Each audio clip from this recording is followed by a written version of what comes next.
ओम तत्सत सर। ओम तत्सत। सर, आज का मेरा प्रश्न ध्यान से संबंधित है। जितने जी भी बताइए। स्पिरिचुअल लोग हैं, हम सब ध्यान करते हैं और कई बार हम उद्गीत करते हुए, ओम का उच्चारण करते हुए ध्यान करते हैं, लेकिन फिर भी हम इतनी बारीकी से समझ नहीं पाए कि ध्यान होता क्या है और यदि हम ध्यान करते हैं तो उससे हमें क्या मिलता है।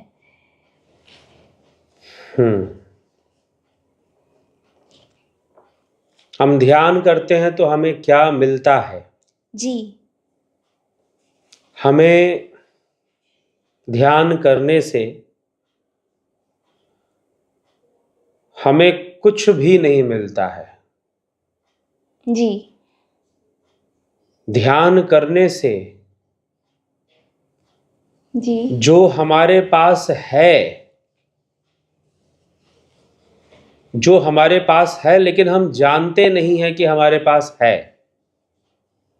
हाँ जी। बाहर से कुछ मिलता नहीं है ध्यान करने से कि कुछ मिल जाएगा, बल्कि मनुष्य की विडंबना यह है कि वो नहीं जानता कि उसके पास क्या है। जी। और जो उसके पास नहीं है और जो उसका नहीं है वो उसके पीछे भागता है। ये मनुष्य की विडंबना है। यह द्वंद्वात्मक स्थिति है, जी। आयरॉनिकल सिचुएशन है। तो मनुष्य जो है उसे मिलता क्या है? उसे वही मिलता है जो उसके पास है, लेकिन वो जानता नहीं कि उसके पास है। ध्यान करने से यह रहस्य प्रकट हो जाता है कि तुम जीव नहीं, तुम परमात्मा हो। ठीक है? जी। नहीं तो हम अपने आप को भ्रम के कारण जीव समझे हुए हैं।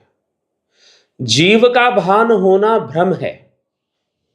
जी। परमात्मा का अनुभव होना, और ये परमात्मा का अनुभव कोई बाहर से नहीं होगा, वह हमारा ही मूल स्वरूप, परमात्मा ही हमारा मूल स्वरूप है। बस अंतर इतना है कि हम उसे जानते नहीं हैं। तो ध्यान करने से हम अपने ही मूल स्वरूप को जानते हैं। ठीक है?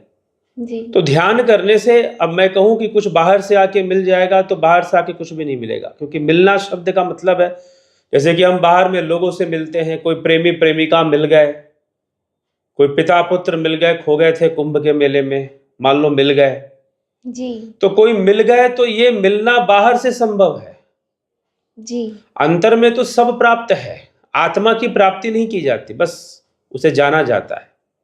जी। तो इसीलिए ध्यान करने से हम उस आत्मा को जान जाते हैं, जो हमारा मूल स्थिति है, हमारा स्वरूप की स्थिति, हमारा रियल स्टेट ऑफ सेल्फ है। जी। हम उसे जान जाते हैं। तो बाहर से क्या मिलेगा? जो हमारे पास है उसकी जानकारी हमें हो जाती है। जो शक्तियां हमारे पास है वो शक्तियां प्रकट होती हैं ध्यान से। जी। ठीक है?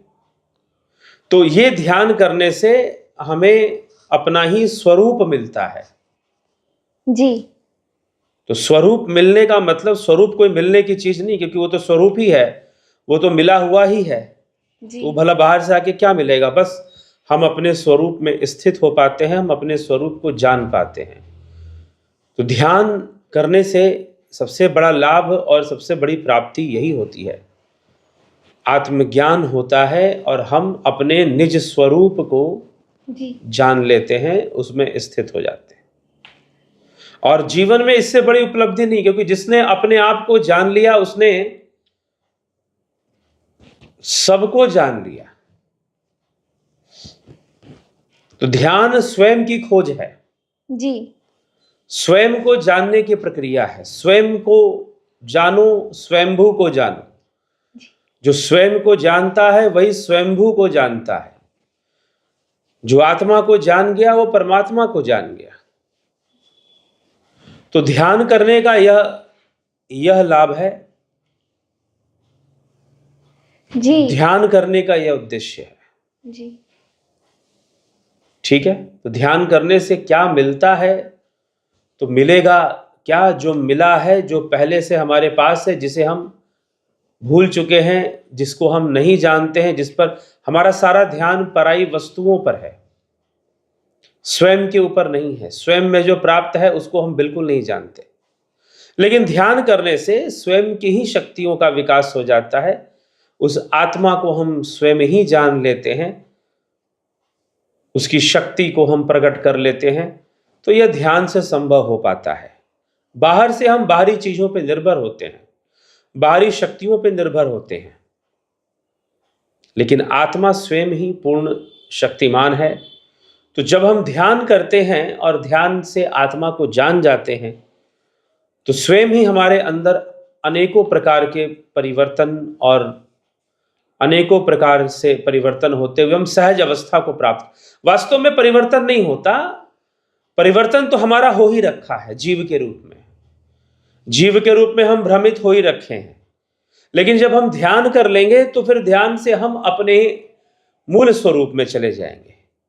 परिवर्तन तो हमारा भ्रम के रूप में हो रखा है, हम परिवर्तन से मुक्त हो जाएंगे। जब ध्यान होगा तो परिवर्तन से हम मुक्त हो जाएंगे। ठीक है जी। तो इस बात को समझना है। और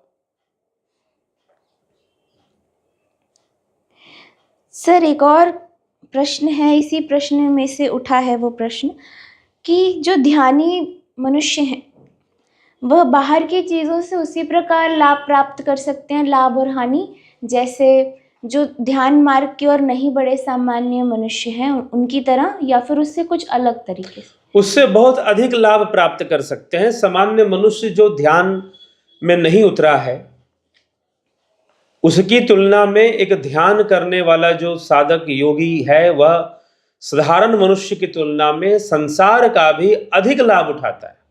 जी। क्योंकि जो संसारी मनुष्य है वो बहुत अधिक संसार में आसक्त होने के कारण थोड़े थोड़े नुकसान होने पर या थोड़ा लाभ मिलने पर अहंकार के वशीभूत होगा, थोड़ा नुकसान होने पर डिप्रेशन में चला जाएगा। लेकिन जो ज्ञानी व्यक्ति है, जो ध्यानी है, क्योंकि जो ज्ञानी भी वही बन पाएगा जो ध्यानी होगा। जी। बिना ध्यान के ज्ञान भी नहीं होगा। ठीक। जी। हाँ, चिंतन मनन हो सकता है, लेकिन वास्तविक जो ज्ञान है वो ध्यान से ही प्रकट होगा। तो जो ध्यानी व्यक्ति है, जो ध्यान करता है, योग करता है, ध्यान योग में निरंतर अभ्यास में लगा रहता है और वह उस आत्म तत्व को जान चुका है, जी। तो वह संसार का सामान्य लोगों की तुलना में अधिक लाभ उठाता है। जी। क्यों लाभ उठाता है? क्योंकि उसे संसार में रहना आ जाता है। जी।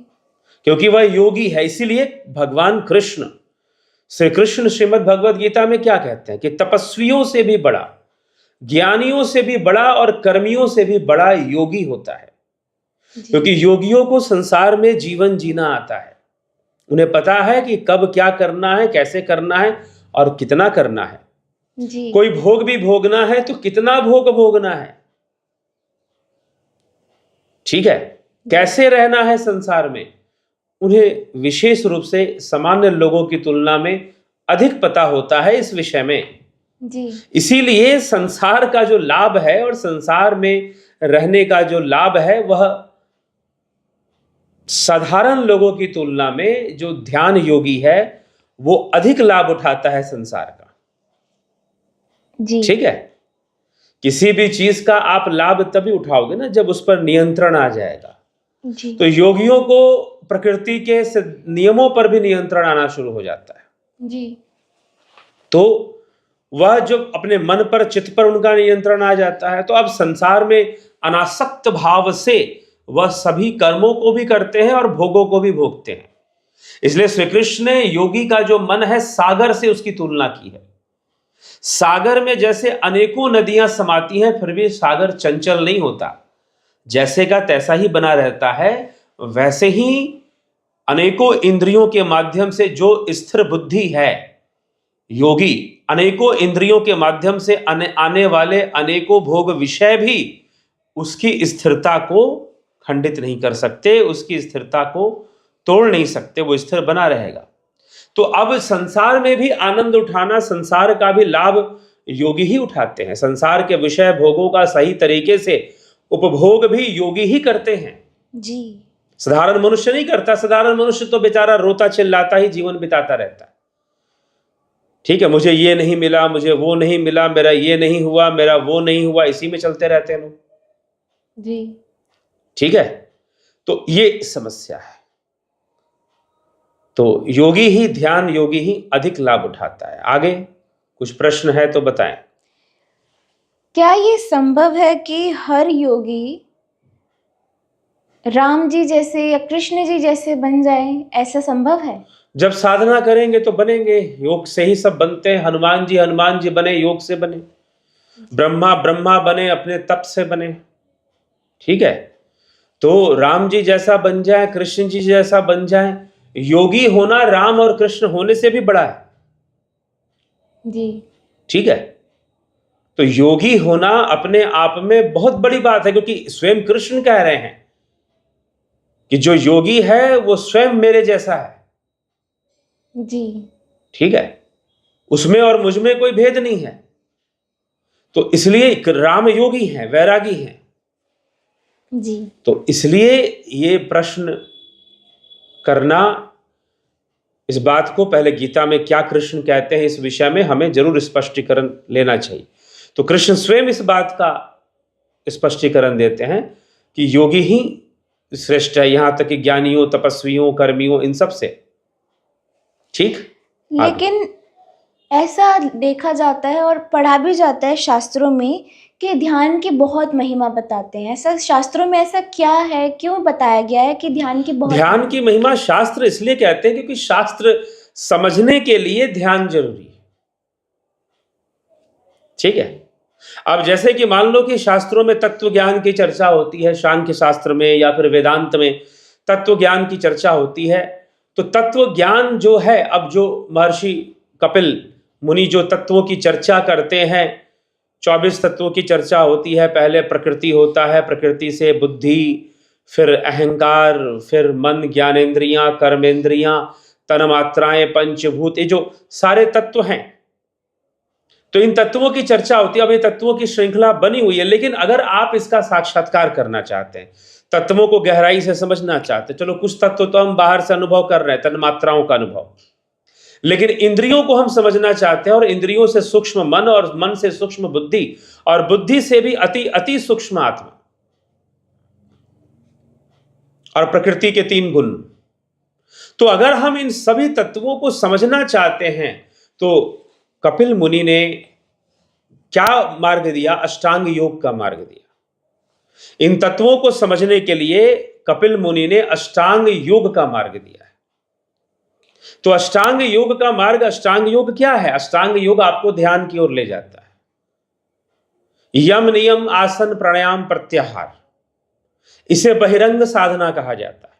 पतंजलि योग सूत्र, तो पतंजलि योग सूत्र सांख्य का ही विस्तार है।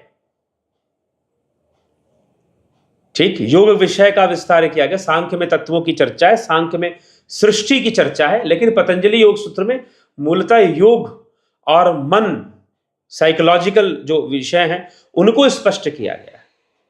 तो ध्यान से ही आप तत्वों को जान सकते हैं, ध्यान से ही आप आत्म साक्षात्कार कर सकते हैं, स्वरूप को जान सकते हैं। इसलिए महर्षि पतंजलि ने कहा तद्द्रष्टु स्वरूपे अवस्थान। ध्यान से ही अपनी ब्राह्मी अवस्था को प्राप्त कर सकते हैं, ब्रह्म स्थित हो सकते हैं।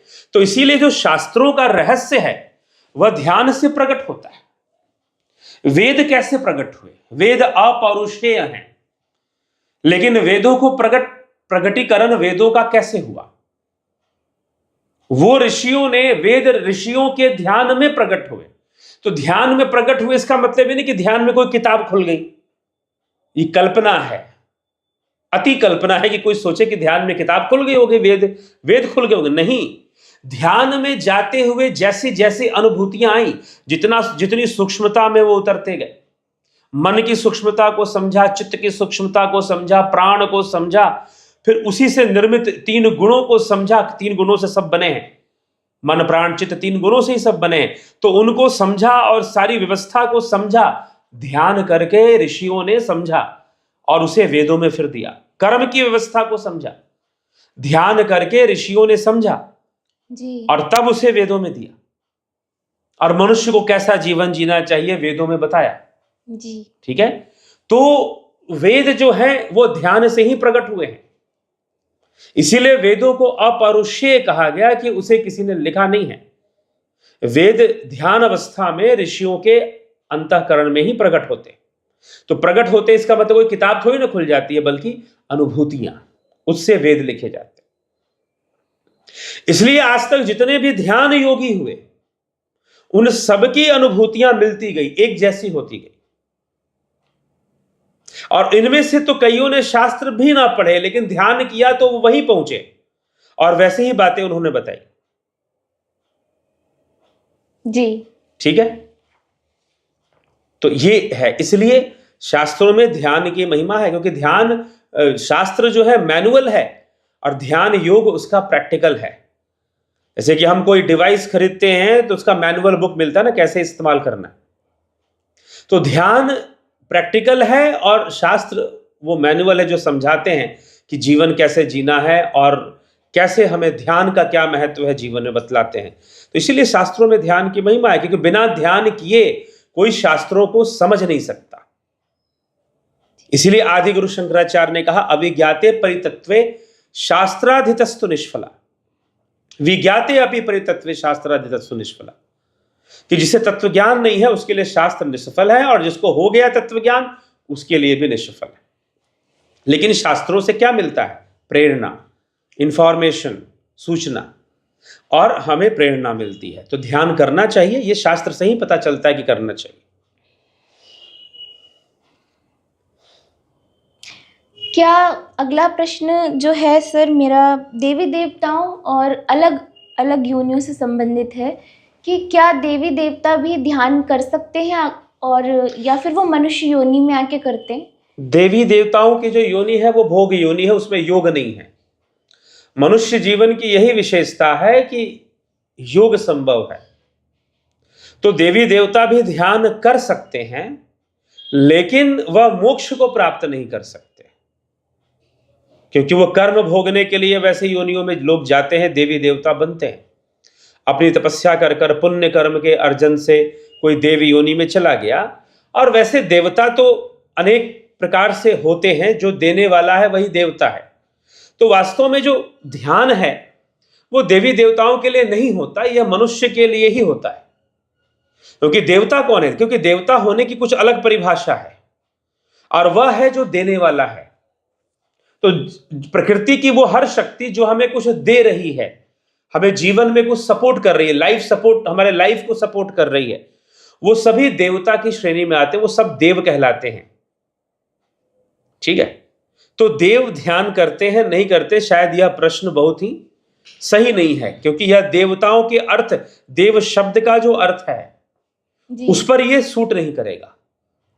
तो उनका काम देना है, ना कि ध्यान करना है। कोई देव योनि में है तो वो ध्यान करे, तो इसलिए कहा गया ना कि देवता भी यजन करते हैं कि उन्हें मनुष्य जीवन मिले। बड़े भाग्य मानुष तन पावा, सुर दुर्लभ, देवताओं को भी दुर्लभ है।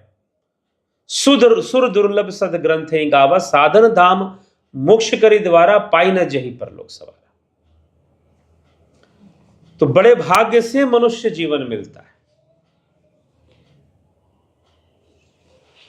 यदि कोई मनुष्य योनि में आता है, उसे मनुष्य योनि मिलती है, तो पहले ऐसा हो सकता है कि वो या तो कीट पतंग या जानवर की योनि में हो।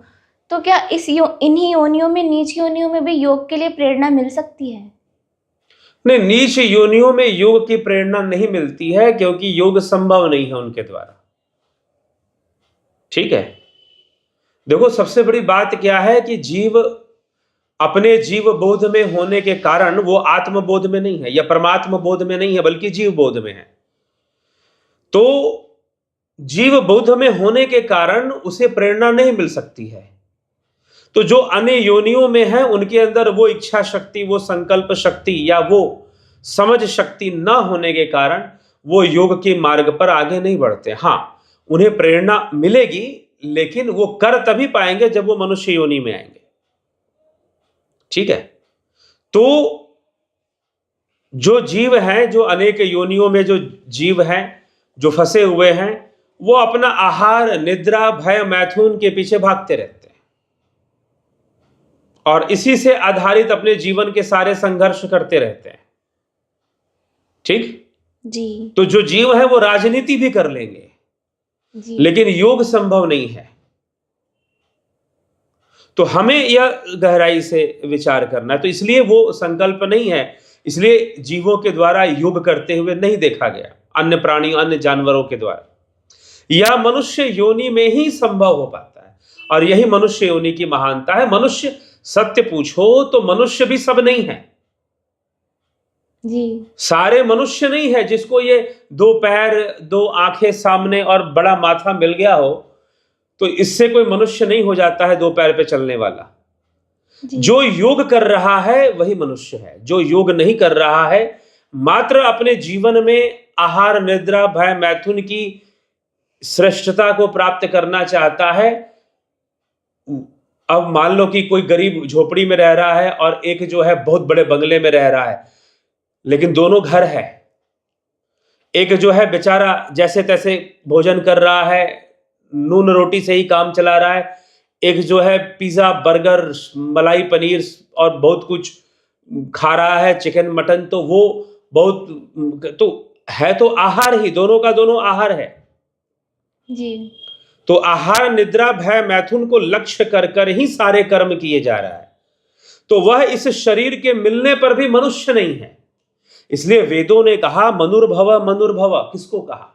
कुत्ते को कहा? बिल्ली को कहा? नहीं, क्योंकि कुत्ते बिल्ली वेद नहीं पढ़ते, तो मनुष्य ही पढ़ता है। तो मनुर्भव, तुम मनुष्य बनो, क्योंकि मात्र 2 पैर होने से कोई मनुष्य नहीं हो जाता है। जी ठीक है, तो आप कहोगे कि शिक्षित होता है मनुष्य। अरे जानवर भी शिक्षित होते हैं भाई।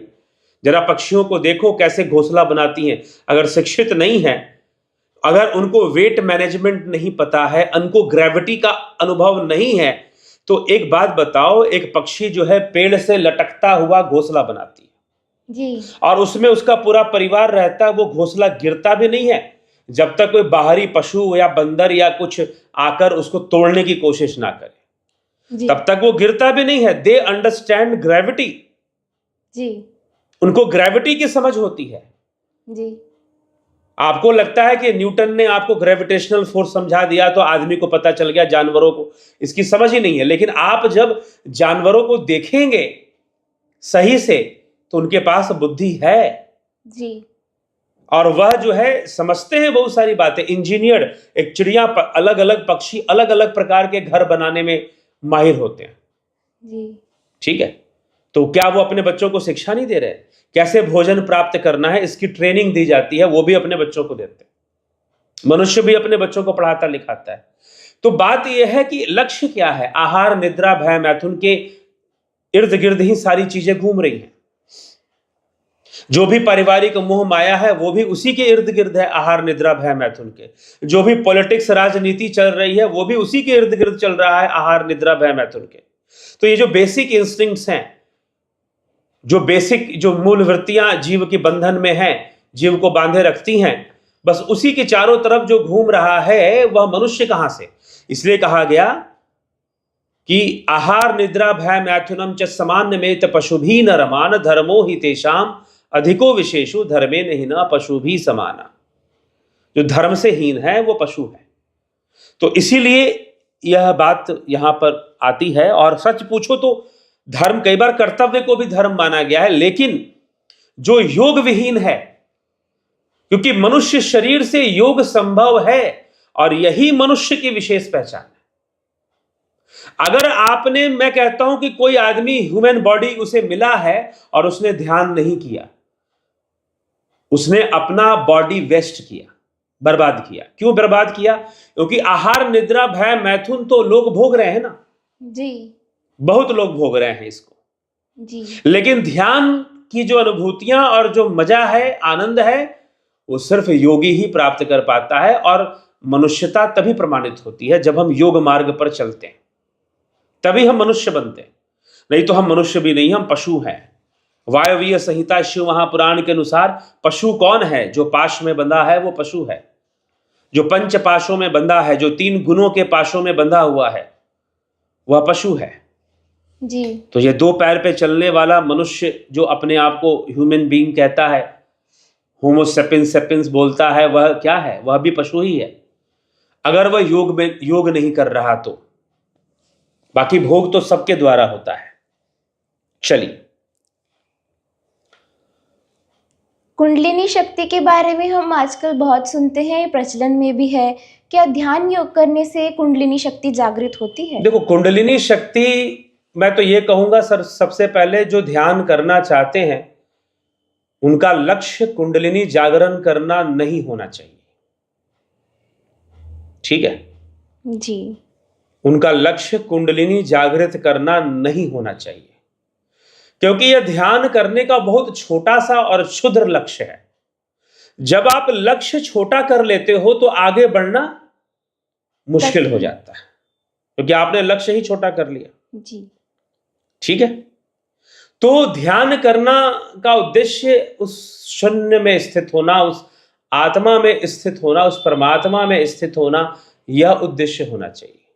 और जिसका यह उद्देश्य है उसे कुंडलिनी भी जागृत हो जाती है। जी। ठीक है? तो कुंडलिनी सुषुम्ना नाड़ी है, सुषुम्ना नाड़ी है, वह जो है मूलाधार के ठीक ऊपर, वहां पर कुंडलिनी मारकर बैठी हुई है। सुषुम्ना नाड़ी है। तो जब सुषुम्ना जागृत होगी तो कुंडलिनी भी जागृत होगी, अर्थात वह कुंडलिनी वहां से खुलेगी। जी। वह जो एनर्जी का एक बंधन बना हुआ है, बॉन्डेज बना हुआ है मूलाधार में ऊर्जा का। जी। ठीक है? वहां पर विश्व भी है, वहां सूर्य का प्रभाव भी है, इसलिए मूलाधार चक्र का रंग लाल होता है। जी। तो क्योंकि सूर्य का प्रभाव वहां पाया जाता है, सूर्य का वास बोला जाता है, और ब्रह्मरंध्र में चंद्रमा का वास माना गया है। यहां अमृत, वहां विष।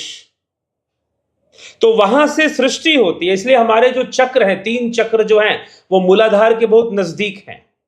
मूलाधार चक्र, स्वादिष्ठान चक्र और नाभि चक्र, जी। मणिपुर चक्र जिसको कहते हैं, वह मूलाधार से काफी करीब है। फिर चक्रों में डिस्टेंस बढ़ जाती है, दूरियां बढ़ जाती हैं, आप देखेंगे चक्रों की जो व्यवस्था है। तो कुंडलिनी शक्ति मूलाधार के ऊपर ऐसे सुषुम्ना नाड़ी, उसी को बालरंडा भुजंगिनी बोलते हैं। जी। ठीक है? उसे अरुंधति भी बोलते हैं। जी। हठ योग शास्त्र में सुषुम्ना के कई नाम बताए गए, कई पर्यायवाची बताए गए। ठीक है?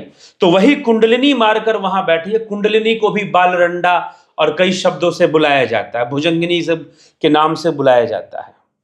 जी। तो कुंडलिनी जो है वहां पर बैठी है जब ध्यान शुरू होता है।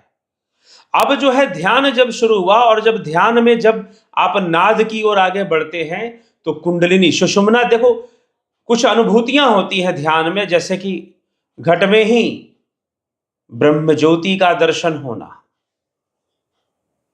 जैसे अर्जुन ने कहा दिव्य सूर्य सहस्रस्य भवे दुख पद्यता, कि हे कृष्ण जैसे हजारों दिव्य सूर्य प्रकट हो गए हों, वैसा मैं देख रहा हूं, वैसा मैं अनुभव कर रहा हूं। जी। श्वेतास्त्र उपनिषद में कहा गया निहार धुमार का अनिल नाम कद्युत विद्युत स्फटिक सचनाम एतानि रूपानि पुरस्सरानि ब्रह्मण्य अभिव्यक्ति करानि योगे, कि धुएं की तरह, कोहरे की तरह, सूर्य की तरह, चंद्रमा की तरह, बिजली की तरह ऐसे रोशनी ध्यान में प्रकट होती है। ऐसे प्रकाश, दिव्य प्रकाश, ये दिव्य नेत्र खुलता है और प्रकट होता है। तो ऐसी रोशनी का दिखाई देना और नाद का सुनाई देना, प्रकाश सरस्वती रूपा सर्व ज्योति विधीयते ब्रह्मनादम समाध्याता मध्य में समृद्धते, चारों तरफ प्रकाश का अंजोर दिखाई दे ध्यान की अवस्था में, ब्रह्मनादम समाध्याता और मध्य में नाद प्रकट हो जाए, तो जिनको ऐसी अनुभूतियां होती हैं उनकी सुषुम्ना जागृत हो जाती है, उनकी कुंडलिनी भी धीरे धीरे ऊपर उठ जाती है। ठीक है? तो ध्यान से। लेकिन जब वो लक्ष्य ही वहीं पर छोटा लक्ष्य लेकर चलेंगे तो आगे बढ़ना मुश्किल होगा। इसलिए बड़ा लक्ष्य लीजिए, स्वरूप की उपलब्धि, मुझे आत्मा को जानना, मुझे नाद के परे जानना है। कुछ लोगों को नाद सुनाई मात्र देता है, उनको वो संतुष्ट हो जाते हैं, मुझे तो नाद सुनाई दे रहा है। सुनाई देना नहीं, नाद लय होना चाहिए। नादा अनुसंधान, हठ प्रतिपिका में नादा अनुसंधान अध्याय, उसमें नाद लय की बात की है।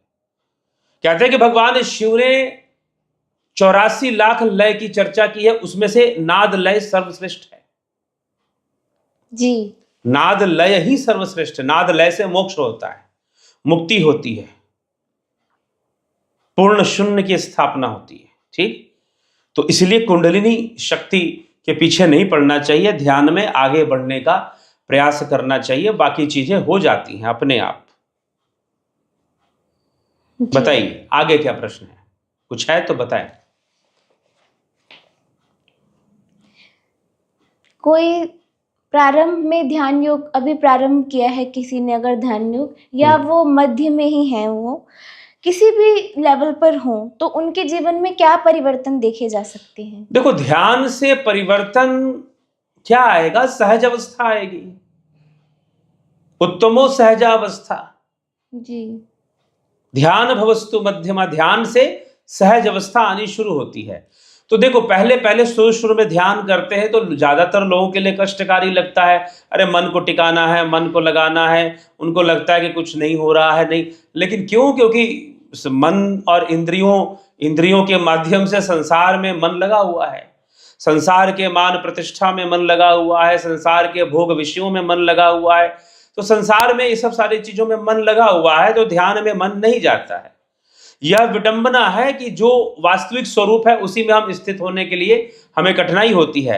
और जो पराया स्वरूप है, जो वृत्ति स्वरूप है, वृत्ति सारूप्यम इत्रत्र, महर्षि पतंजलि ने कहा कि अगर आपने निज स्वरूप को प्राप्त नहीं किया तो वृत्तियां ही आपका स्वरूप बन जाएंगी, उसमें हमारा मन लगा हुआ है। तो ध्यान करने में लोगों को प्रारंभ में थोड़ी कठिनाई होती है, लेकिन अगर वो निश्चय कर लें, इसलिए थोड़ी शास्त्र विवेचना जरूरी होती है, प्रेरणा जरूरी होती है। ऐसे योगियों के वचन सुनना, जिन्होंने ध्यान को प्राप्त किया है, उनके वचन सुनना आवश्यक। तो ध्यान करने से फिर ध्यान से भी परे होती है सहज अवस्था। लेकिन मार्ग तो वही है ना, ध्यान से ही होकर निकलना है, ध्यान से ही होकर निकलना है। ठीक है, तो यह विषय है। तो ध्यान करने से लाभ मिलेगा। और अगर हम सांसारिक लाभ की बात करें तो सांसारिक लाभ भी बहुत होता है। मैंने पहले ही कहा कि जो ध्यान योगी है वो संसार को बेहतर तरीके से भोग पाता है जी। वो संसार को बेहतर तरीके से भोग पाता है। तो क्योंकि बहुत सारा परिवर्तन, अब वैसे तो आजकल जो डॉक्टर्स हैं रिसर्च करके बता रहे हैं कि ध्यान करने से, मेडिटेशन करने से, मन को शांत करने से हमारा जो हार्मोनल सिस्टम है, एंडोक्राइन सिस्टम है, वो संतुलन में आता है, हमारे हार्मोन्स बैलेंस में आते हैं नियमित ध्यान करने से। तो उसका एक शारीरिक लाभ भी हमें दिखाई देता है।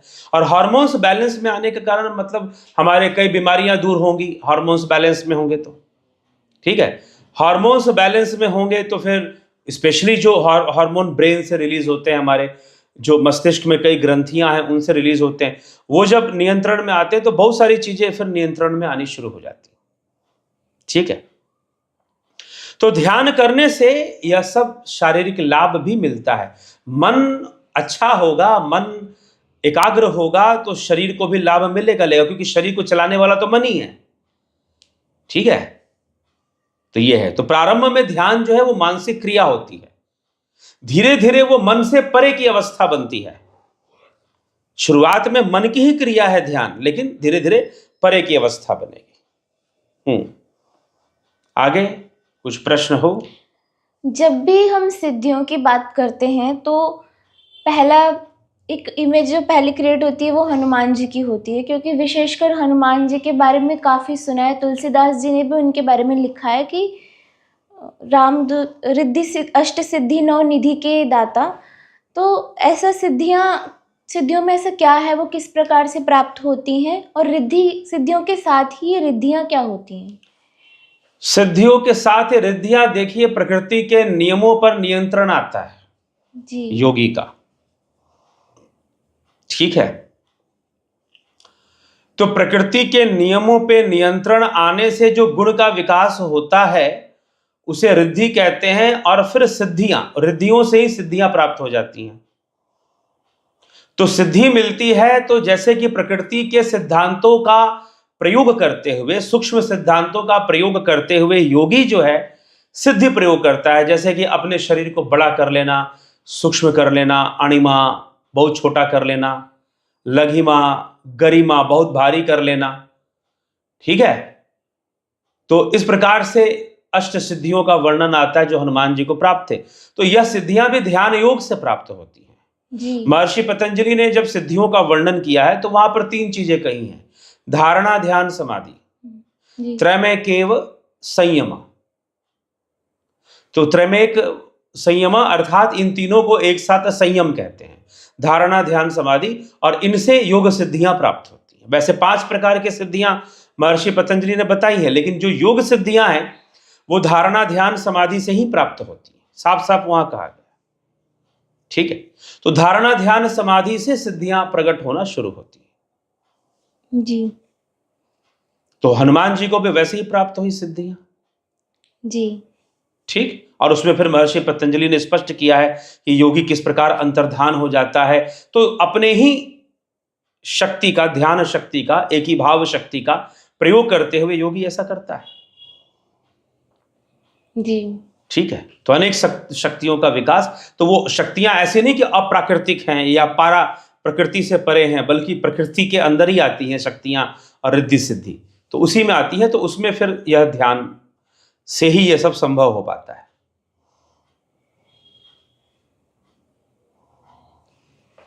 जी। आजकल ध्यान योग और योग भी काफ़ी प्रचलित है, जिसमें कुंडलिनी जागरण सिखाया जाता है। इसके साथ साथ चक्रों की जागृति भी सिखाई जाती है। लेकिन हम यदि किसी से शिक्षा लेने जा रहे हैं, उचित शिक्षा चाहते हैं, तो कैसे पहचाने उन्हें कि ये योगियों को किस प्रकार से पहचाना जा सकता है? देखिए, सबसे बड़ी बात क्या है कि आप ढूंढ क्या रहे हैं। आप माया ढूंढेंगे तो माया ही मिलेगी। जी। ठीक है, स्वामी विवेकानंद योग ढूंढ रहे थे, ध्यान ढूंढ रहे थे, परमात्मा ढूंढ रहे थे, तो उन्हें रामकृष्ण परमहंस मिले। लेकिन ज्यादातर लोग जो गुरुओं के पास जाते हैं वो माया लेने जाते हैं। जी। ठीक ना, कि उनकी पर्ची पढ़ जाए, और माया लेने जाते हैं तो माया ही तो मिलेगी, और क्या मिलेगी। और माया तो जग ठगनी कहा है, माया को जग ठगनी कहा जाता है, क्योंकि माया भ्रम है, इंद्रियों से माया प्रकट हो रही है। जी। गो गोचर जहां लग मन जाई, सो सब माया जानहु भाई। जहां जहां तुम्हारी सेंसेस जाती हैं, इंद्रियां जाती हैं, सब तो भ्रम ही है, क्योंकि इंद्रियां ही संसार को प्रकट करती हैं। जी। ठीक, इंद्रियों से ही सारी अनुभूतियां प्रकट हो रही हैं। कोई जन्म ले लिया, कोई मृत्यु को प्राप्त हो गया, सब इंद्रियां ही तो बता रही हैं। ये रोना धोना सब इंद्रियां ही तो करवा रही हैं। ये राजनीति करना सब इंद्रियां ही तो करवा रही हैं। जी। तो इंद्रियों के जगत में जीव भटका रहता है। जी। तो अगर आप माया लेने जाओगे तो माया मिलेगी, फिर ठगे भी जाओगे। ज्ञान की खोज करोगे कि मुझे निज स्वरूप को जानना है, मुझे परमात्मा को जानना है। मैं कौन हूं, तुम हो कौन, कहां से आए, कहां है निज घर तेरा, कहीं कारण तू भरमत डोले, तन तज कहां बसेरा। तुम हो कौन, कहां से आए, कबीर साहिब कहते हैं। तो तुम कौन हो, ये जब जानने की इच्छा हो जाए कि मैं कौन हूं, नो दाई सेल्फ, स्वयं को जानो।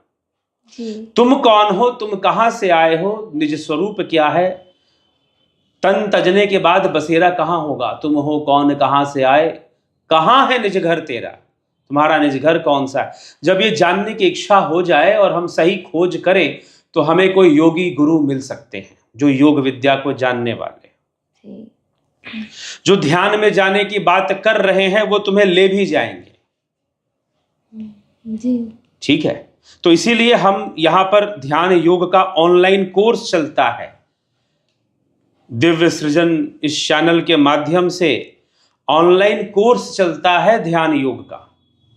जी। और ध्यान योग में जो सहायक चीजें हैं, जैसे कि स्वर योग हो गया, प्राकृतिक चिकित्सा हो गया, और दर्शन, विश्व दर्शन, वर्ल्ड फिलॉसफी के ऊपर ऑनलाइन कोर्स चलता है जी। जिसमें वर्ल्ड के सारे बड़े बड़े फिलोसोफर्स की जो बातें हैं, उनका जो दर्शन है, उनके जो तर्क हैं, वो सब उसमें बताया जाता है। तो यह कोर्स चलता है। तो यह कोर्स क्यों चलाते हैं हम? ताकि लोग गंभीरता से इस कोर्स को ज्वाइन कर कर ध्यान योग सीखें और अपने मन को स्थिर कर सकें, शांत कर सकें। ठीक है? तो ये ध्यान योग अब जो जहां से जो बता रहा है वो देगा जी। जो बता रहा है वो देगा। तो जो खोजी है वो जानने की कोशिश करे, खोजने की कोशिश करे, तो उसे वैसे योगी गुरु संत भी मिल ही जाते हैं। जी। ठीक है?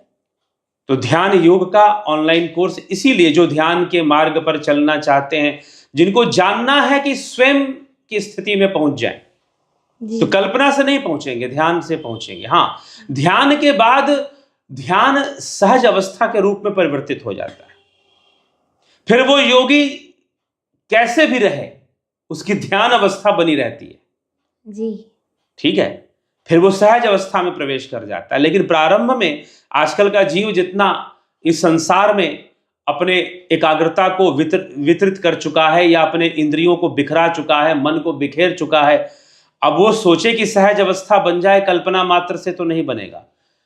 ध्यान की प्रक्रिया से गुजरना पड़ेगा, तभी जाकर उसकी अवस्था सहज हो पाएगी, स्वरूप की उपलब्धि हो पाएगी। ठीक है जी। तो यह ध्यान करने का यह लाभ है। तो बहुत सारे लोग हैं, अब कुंडलिनी जागरण कर रहे हैं, तो कुंडलिनी जागरण करोगे तो ध्यान होगा। मैं कहता हूं लक्ष्य छोटा कर दिया आपने कुंडलिनी जागरण के पीछे पड़कर।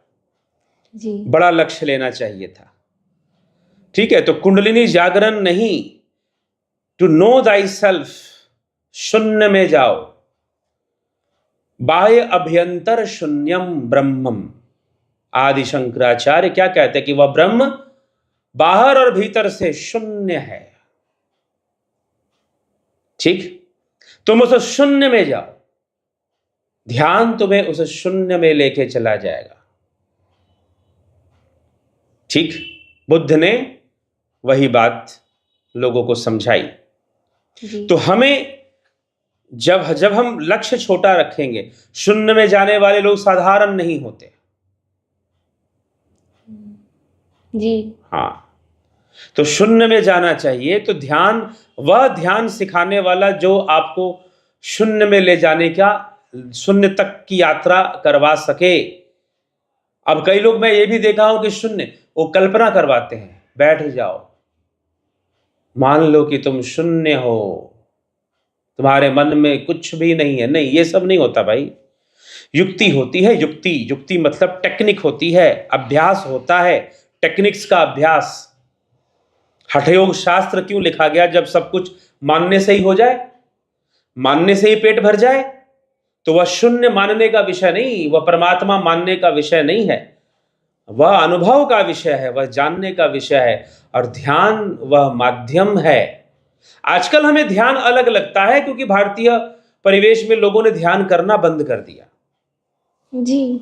नहीं तो हमारे ऋषि मुनि पहले सब गृहस्थ हो, सब ध्यान करते थे, तो उनके लिए एक सहज सी अवस्था थी ध्यान।